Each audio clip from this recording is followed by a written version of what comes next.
जमियत उलमाए इस्लाम तहसील नसीराबाद जी एहतमाम हेठि ज़राए पाणी जी शदीद खोट, बिजली जी बहरान ऐं वधंदड़ बदनामी ख़िलाफ़ मुदरसा जामे उलूम नसीराबाद खां हिकु वॾी एहतजाजी रैली कढी वई।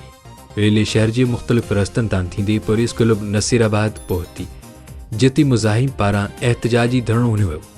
एहतजाजी धरणी जे अॻुवाणी जमायत उलमाए इस्लाम ज़िले कंबर शलाकोट जे अमीर मौलाना गुल मोहम्मद इनकलाबी, ज़िले सेक्रेटरी जनरल एडवोकेट मौलाना मोहम्मद वज़ीर गुल जारियाणी, तहसील नसीराबाद जे अमीर कारी मोहम्मद उस्मान मोहरी ऐं तहसील नसीराबाद जे सेक्रेटरी जनरल मौलाना उबद रहमान वाहतू कई।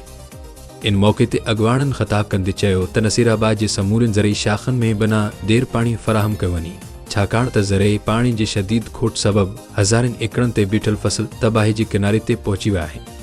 अॻुवाणनि मुतालबो कयो त मुस्नई लोड शेडिंग जो ख़ात्मो आणी इलाइक़े में बिजली जी फ़राहमी बहितर कई वञे, जॾहिं त वधंदड़ बदनामी ते ज़ाब्तो आणे आवाम खे तहफ़ुज़ फ़राहम कयो वञे।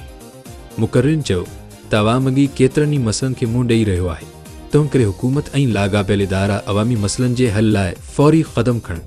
अॻुवाणनि ख़बरदार कयो त जेकॾहिं ज़रिए पाणी समेत अवाम जा बुनियादी मसइला तुरत हल न कया विया त एहतजाज जो दायरो वधीक वसी कयो वेंदो। मोहसिन काज़ी जी गिरफ़्तारी ख़िलाफ़ मज़म्मत।